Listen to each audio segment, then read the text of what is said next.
4 friends vanished without a trace in Louisiana swamplands in 2014. 2 years later, investigators found their abandoned campsite with 2 empty tents and evidence that would reveal a shocking truth about what really happened in those final days. The anonymous phone call came on a Tuesday morning in March 2016, 2 years after the disappearances. Detective Maria Santos picked up her desk phone expecting another routine tip about the cold case that had haunted Louisiana State Police for 24 months.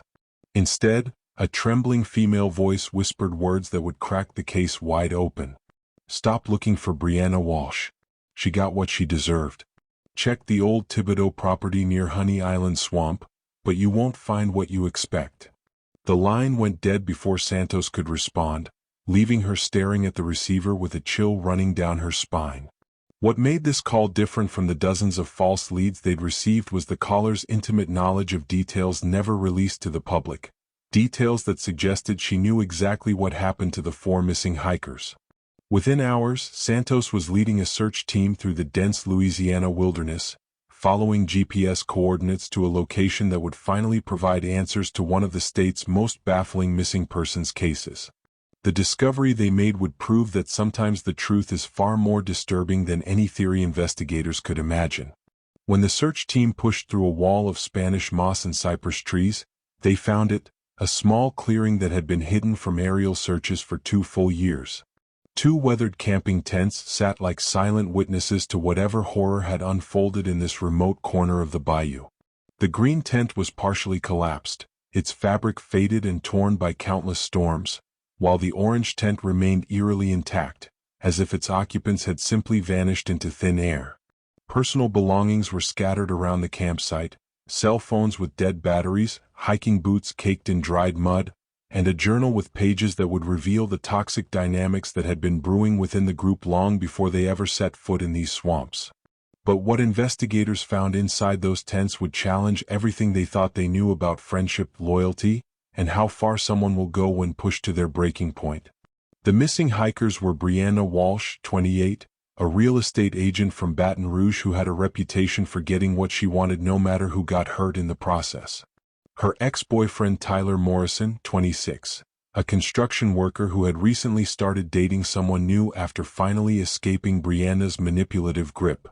The new girlfriend was Jessica Fraser, 25, a nurse who had no idea she was walking into a psychological war zone when she agreed to join the hiking trip. And finally, there was Amber Rodriguez, 29, Brianna's former best friend who had discovered the hard way that Brianna's friendship came with a price that few people were willing to pay. What made this group dynamic particularly volatile was that Brianna had orchestrated the entire hiking trip under the guise of wanting to make peace with everyone, when in reality she had spent weeks planning how to destroy the relationships that had formed after people started seeing through her facade. Friends and family members would later tell investigators that Brianna had a pattern of behavior that went back years. She would charm her way into people's lives, extract what she needed from them, then turn vicious when they tried to distance themselves from her toxic influence. She had borrowed thousands of dollars from Amber that she never intended to repay, spread malicious rumors about Jessica to try to break up her relationship with Tyler, and had even gone so far as to create fake social media accounts to harass people who had crossed her. The hiking trip to Honey Island Swamp was supposed to be Brianna's masterpiece of manipulation, a chance to isolate her targets in the wilderness where she could work her psychological warfare without interference from the outside world. She had convinced everyone that she wanted to apologize for past behavior and rebuild their friendships, but her real plan was far more sinister. Brianna had studied the area extensively, memorizing trails and landmarks so she could deliberately lead the group astray, creating a survival situation where she could position herself as the leader and savior while systematically breaking down the others' confidence and trust in each other.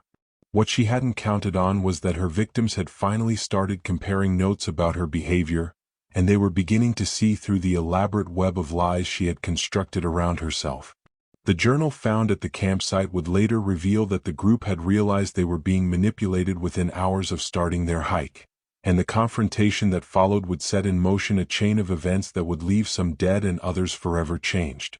But that's just the beginning of this twisted tale, because what investigators discovered next would prove that even in the most remote wilderness, there's no escaping the consequences of a lifetime spent hurting others.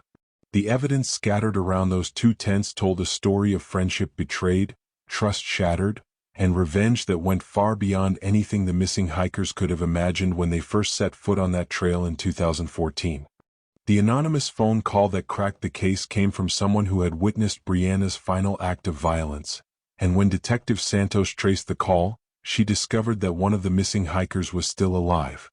Jessica Fraser had been hiding in an abandoned hunting cabin deep in the Honey Island swamp for 2 years, surviving on canned goods left by hunters and rainwater collected in makeshift containers. When Santos found her, Jessica was barely recognizable, her once healthy frame reduced to skin and bones, her hair matted and wild, her eyes holding the haunted look of someone who had seen unspeakable horrors. But Jessica was alive, and she had a story to tell that would reveal the true depths of Brianna Walsh's depravity. The nurse who had once saved lives in a Baton Rouge hospital had spent 24 months reliving the nightmare that had unfolded in those final days, and her testimony would finally provide answers to the questions that had plagued investigators since the disappearances. Jessica's account of what happened in the swamp was so disturbing that even seasoned detectives struggled to process the level of calculated cruelty that Brianna had inflicted on her victims. It started on the second day of their hiking trip when Brianna revealed that she had deliberately sabotaged their GPS device and compass, ensuring that they would become hopelessly lost in the vast wilderness. She had also contaminated their water supply with a mild laxative, causing severe stomach cramps and dehydration that would make it harder for them to think clearly or challenge her authority. But the physical sabotage was nothing compared to the psychological warfare that Brianna unleashed once she had them trapped and vulnerable. She began by targeting Amber Rodriguez, her former best friend who had made the mistake of trusting Brianna with her deepest secrets and insecurities. Brianna knew that Amber had struggled with an eating disorder in college and had been sexually assaulted at a party during her sophomore year, traumas that she had shared with Brianna during their friendship. Now, with the group lost and desperate, Brianna used this intimate knowledge as a weapon, making casual comments about Amber's weight and suggesting that her attention-seeking behavior was the reason they were in danger. She told Tyler and Jessica fabricated stories about Amber's past, claiming that she had lied about the assault and had actually been sleeping around campus, destroying her reputation with surgical precision. The psychological assault was so effective that Amber began to doubt her own memories and experiences, exactly as Brianna had intended. But Brianna wasn't finished with her campaign of destruction, because she had saved her most vicious attacks for Jessica, the woman who had dared to take her place in Tyler's life. Brianna had done extensive research on Jessica's background, discovering that she had lost her younger brother in a car accident 5 years earlier, a tragedy that had motivated her to become a nurse. During their second night in the wilderness, as the group huddled around a small campfire trying to stay warm, Brianna began telling stories about her own family, weaving in details about Jessica's brother that she could only have known through extensive stalking and investigation. She described the accident in horrific detail, claiming that she had heard about it from a mutual friend, and suggested that Jessica was somehow responsible for her brother's death because she had been arguing with him on the phone just before the crash. The psychological manipulation was so skillful and cruel that Jessica broke down completely, sobbing uncontrollably as Brianna continued her assault with fake sympathy and concern. Tyler tried to defend Jessica, but Brianna had prepared for this as well, revealing that she had been secretly recording their phone conversations during their relationship and had hours of audio that she threatened to release if he didn't cooperate with her demands. The recordings contained intimate details about Tyler's fears and insecurities, conversations that he had shared with Brianna during vulnerable moments in their relationship, and she made it clear that she would use this information to destroy his reputation and career if he continued to oppose her. By the third day, the group dynamic had completely collapsed under the weight of Brianna's psychological warfare, and that's when she made her fatal mistake. Drunk on her own power and convinced that she had broken her victims completely, Brianna decided to escalate her campaign of terror to physical violence. She had been carrying a hunting knife throughout the trip, claiming it was for protection against wild animals, but Jessica's testimony revealed that Brianna had always intended to use it as a weapon against her human targets. The attack came without warning during what should have been a peaceful morning as the group prepared to continue their search for a way out of the swamp. Brianna suddenly lunged at Amber with the knife, screaming accusations about betrayal and lies, her mask of sanity finally slipping completely as she revealed the depth of her rage and hatred. Amber tried to run, but she was weakened by days of psychological abuse and physical deprivation, and Brianna caught her easily, plunging the blade into her back with savage fury. Tyler tried to intervene, grabbing Brianna's arm and wresting the knife away from her, but the damage was already done. Amber collapsed to the ground, blood pooling beneath her body as her life slowly ebbed away in the Louisiana wilderness. But this was just the beginning of the violence that would consume the group, because Brianna's taste for blood had only been awakened by her first kill. And what happened next would prove that when someone crosses the line from psychological manipulation to physical violence, there's no limit to the horror they're capable of inflicting on their victims. Tyler Morrison's death wasn't an accident, it was the result of a carefully orchestrated plan that Brianna had been developing since the moment she realized her psychological warfare wasn't enough to satisfy her need for revenge. After killing Amber in cold blood, Brianna had retrieved the hunting knife and turned her attention to Tyler, the man who had dared to leave her for another woman. But Tyler wasn't going down without a fight, and what followed was a brutal struggle that would end with both of them tumbling over the edge of a steep ravine. Jessica watched in horror from behind a fallen log where she had taken cover when the violence erupted, too terrified to move as the two people she cared about most fought for their lives just yards away from her hiding spot. Brianna had the advantage of surprise and the weapon, but Tyler had size and strength on his side, and he managed to grab her wrist before she could plunge the knife into his chest. They grappled for control of the blade, rolling across the muddy ground as Brianna screamed obscenities and threats, her face twisted with a rage that seemed almost inhuman in its intensity. Tyler was trying to subdue her without seriously hurting her, still clinging to some misguided hope that the woman he had once loved was still somewhere inside the monster that was trying to kill him. But Brianna had no such reservations about violence, and she fought with the desperate fury of someone who had nothing left to lose. She clawed at his eyes, bit his arms, and used every dirty trick she could think of to gain an advantage in their deadly struggle. The fight moved closer and closer to the edge of the ravine, where a 40-foot drop waited to claim whoever lost their footing first. Tyler managed to knock the knife from Brianna's hand, sending it skittering across the rocky ground, but she immediately grabbed a heavy stone and brought it crashing down on his skull with sickening force. Blood poured from the wound, temporarily blinding Tyler and giving Brianna the opening she needed to launch herself at him with renewed fury. They crashed into each other at the very edge of the precipice, their momentum carrying them both over the side in a tangle of limbs and screams that echoed through the swamp like the cries of dying animals.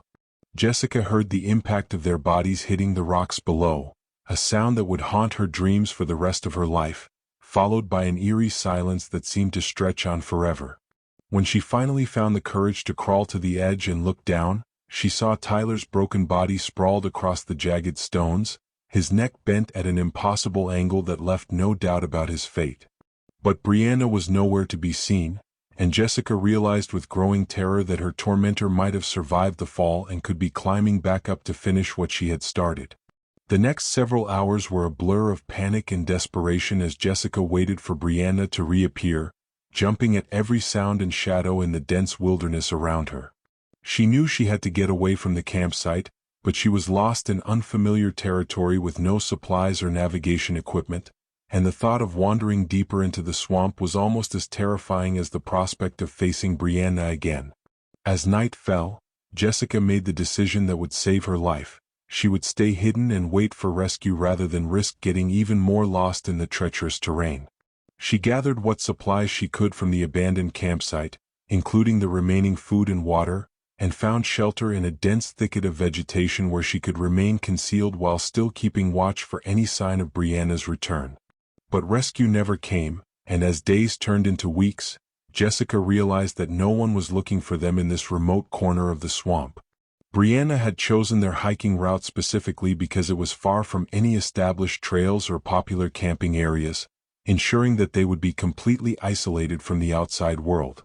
Jessica's survival instincts kicked in as she began the long process of adapting to life in the wilderness, foraging for edible plants, collecting rainwater, and eventually discovering the abandoned hunting cabin that would become her home for the next 2 years. The cabin was a godsend, providing shelter from the elements and a small cache of canned goods that previous hunters had left behind, but it also became a prison where Jessica lived in constant fear that Brianna would eventually find her. Every night brought new terrors as Jessica lay awake listening to the sounds of the swamp, wondering if the rustling in the bushes was just an animal or if her tormentor had finally tracked her down. She had nightmares about Brianna's face, twisted with rage and hatred, and often woke up screaming only to remember that she was alone in the wilderness with no one to hear her cries for help. The isolation was almost as devastating as the trauma of witnessing the murders, and there were times when Jessica considered ending her own life rather than continuing to live in constant fear and loneliness. But something deep inside her refused to give up, perhaps the same strength that had made her a good nurse, and she continued to survive day after day in the hope that someone would eventually find her.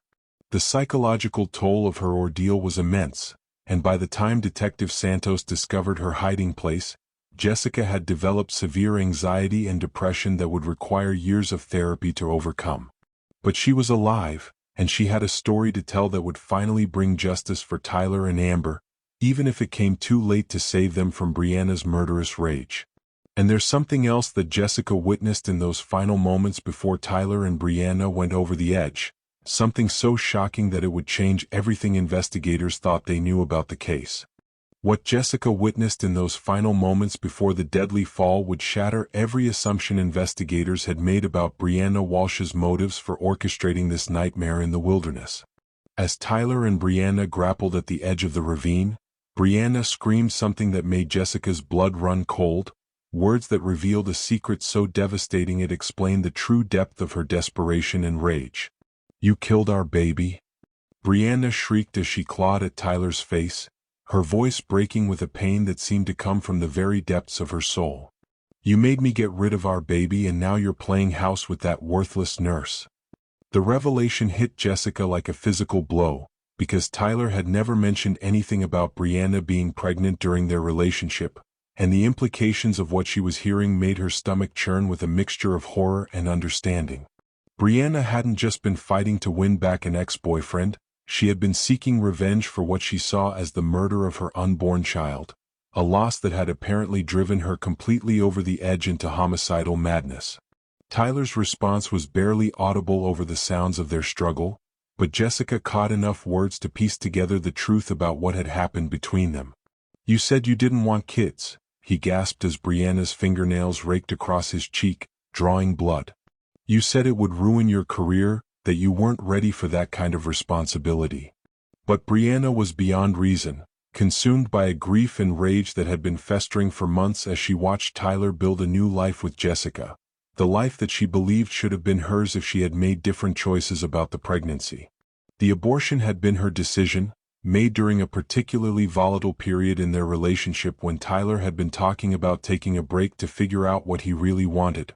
But in her twisted mind, she had rewritten history to make him the villain who had forced her to sacrifice their child. This revelation explains so much about Brianna's behavior in the months leading up to the hiking trip, the escalating harassment of Jessica, the desperate attempts to win Tyler back, and the elaborate plan to destroy everyone who had moved on without her. She wasn't just a spurned ex-girlfriend seeking revenge, she was a woman who had convinced herself that she was fighting for justice, that the people who had hurt her deserved to pay with their lives for the pain they had caused. The pregnancy revelation also explained why Brianna had targeted Jessica with such particular viciousness, because in her deranged mind, Jessica represented everything that Brianna had given up when she terminated the pregnancy. Jessica was young, caring, and nurturing, all the qualities that Brianna believed she should have embraced when she had the chance to become a mother, and seeing Tyler happy with someone who possessed those traits was like salt in an open wound. But there was another layer to this tragedy that Jessica wouldn't discover until much later, when Detective Santos shared the results of the autopsy performed on Brianna's body after it was finally recovered from the swamp. The medical examiner found evidence that Brianna had been pregnant again at the time of her death, approximately 8 weeks along, which meant she had conceived shortly before organizing the hiking trip that would become a killing spree. This second pregnancy explained the final piece of Brianna's psychological breakdown, because she had found herself facing the same choice that had haunted her for months. But this time there was no Tyler to blame for pressuring her into a decision she didn't want to make. She was alone, unemployed after being fired from her real estate job for erratic behavior, and facing the prospect of raising a child whose father was probably one of several men she had been sleeping with in a desperate attempt to fill the void in her life. The hiking trip wasn't just about revenge, it was about creating a new narrative where she could be the victim instead of the perpetrator, where her actions could be justified by the pain that others had inflicted on her. In her twisted logic, if she could eliminate Tyler and Jessica, she could rewrite history to make herself the wronged party who had been driven to desperate measures by their cruelty and betrayal. But the plan had backfired spectacularly, leaving her dead at the bottom of a ravine alongside the man she claimed to love, while the woman she had tried to destroy survived to tell the world about her crimes. The irony wasn't lost on Detective Santos, who had seen enough domestic violence cases to recognize the pattern of an abuser who genuinely believed they were the victim, but the scale of Brianna's delusion was unlike anything she had encountered in her 20-year career. This wasn't a crime of passion or a moment of temporary insanity, it was a carefully planned campaign of psychological and physical violence orchestrated by someone who had spent months convincing herself that murder was justified by her emotional pain. The discovery of Brianna's second pregnancy also raised disturbing questions about whether she had planned to survive the hiking trip at all, or if she had always intended for it to end in violence that would claim her own life along with her victims. Jessica's testimony suggested that Brianna had been increasingly reckless and self-destructive in the days leading up to the murders, taking unnecessary risks and making decisions that put the entire group in danger, as if she was actively seeking a confrontation that would end in tragedy. But the most chilling aspect of the entire case was the realization that Brianna's plan had almost worked perfectly, and if not for Jessica's survival instincts and sheer luck, the truth about what happened in that swamp might never have been discovered. The final piece of evidence that sealed Brianna Walsh's legacy as one of Louisiana's most disturbing killers came from an unexpected source, her own phone, which investigators found buried beneath a pile of rotting leaves near the orange tent. Despite being exposed to the elements for 2 years, the device's memory card was still intact, and what they discovered on it would prove that Brianna's descent into madness had been documented in horrifying detail through dozens of voice recordings and videos she had made in the weeks leading up to the trip. The recordings revealed a woman who had completely lost touch with reality, talking to herself for hours about elaborate revenge fantasies and justifying increasingly violent thoughts with twisted logic that painted her as the victim in every scenario. In one particularly chilling video recorded just 3 days before the hiking trip, Brianna sat in her apartment surrounded by maps of Honey Island Swamp, calmly explaining to the camera how she planned to make Tyler and Jessica pay for destroying her life. "They think they can just move on and be happy while I suffer," she said with an eerie smile, her voice devoid of any emotion. "But I'm going to show them what real suffering looks like. I'm going to break them down piece by piece until they beg me for forgiveness, and then I'm going to decide whether they deserve to live or die." The recordings also revealed that Brianna had been planning the murders for months, not weeks, and had even practiced different scenarios using dolls that she had named after her intended victims. She had researched the most painful ways to kill someone, studied survival techniques so she could control the group's access to food and water, and even practiced her fake apologies and reconciliation speeches until they sounded genuine enough to fool her targets. But perhaps most disturbing of all was a recording made on the morning of Amber's murder, where Brianna described the rush of power she felt knowing that she held the lives of 3 people in her hands. "It's like being God," she whispered into the phone, her breathing heavy with excitement. "I can decide who lives and who dies, who deserves mercy and who deserves punishment. They have no idea what's coming, and that makes it even more delicious." The investigation also uncovered evidence that Brianna had been stalking Jessica for far longer than anyone had realized, with surveillance photos dating back almost a year showing Jessica at work, at home, and on dates with Tyler. She had learned Jessica's schedule, her routines, her fears, and her weaknesses, gathering intelligence like a predator studying its prey before moving in for the kill. Detective Santos found receipts showing that Brianna had purchased camping equipment, survival gear, and even the hunting knife months in advance, proving that the hiking trip had always been intended as a trap rather than a genuine attempt at reconciliation. The phone recordings also revealed that Brianna had been in contact with other people who had crossed her over the years, making threatening calls and sending disturbing messages that suggested Jessica, Tyler, and Amber might not have been her only intended victims. Santos immediately launched investigations into several suspicious deaths and disappearances connected to Brianna's past, including a former co-worker who had died in a suspicious car accident after filing a harassment complaint against her, and a college roommate who had vanished during spring break after confronting Brianna about stolen money. While these cases remained officially unsolved, the pattern of behavior documented in Brianna's recordings suggested that her capacity for violence had been building for years before finally exploding in the Louisiana swamp.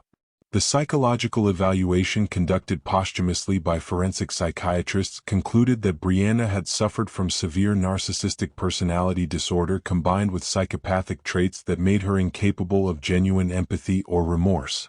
Her ability to manipulate others and present a charming facade had allowed her to hide her true nature for years, but the stress of losing control over Tyler and facing an unwanted pregnancy had finally caused her carefully constructed mask to slip completely. Jessica's recovery was slow and painful, requiring years of intensive therapy to overcome the trauma of witnessing multiple murders and surviving alone in the wilderness for 24 months.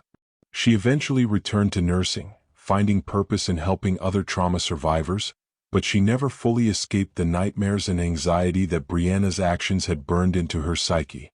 The case became a cautionary tale about the dangers of ignoring red flags in relationships and the importance of taking threats seriously, no matter how charming or convincing the person making them might appear to be. Tyler's family established a foundation in his memory to help victims of domestic violence and stalking, while Amber's parents became advocates for better mental health resources and early intervention programs. The abandoned hunting cabin where Jessica had hidden for 2 years was eventually demolished, but not before becoming an unofficial memorial where people left flowers and notes honoring the victims of Brianna's rampage. Detective Santos retired shortly after closing the case, admitting that the level of premeditated cruelty she had uncovered in those swamp recordings had shaken her faith in humanity and left her questioning whether true evil really exists in the world. The case files were sealed for 50 years to protect Jessica's privacy and prevent copycat crimes, but the story of what happened in Honey Island Swamp continues to serve as a reminder that sometimes the most dangerous predators are the ones who hide behind smiles and false promises of friendship. If you found this story as shocking as we did, please like and subscribe for more true crime investigations that reveal the dark secrets hiding in plain sight. The truth about human nature isn't always comfortable, but it's always worth knowing, especially when it might help you recognize the warning signs before it's too late.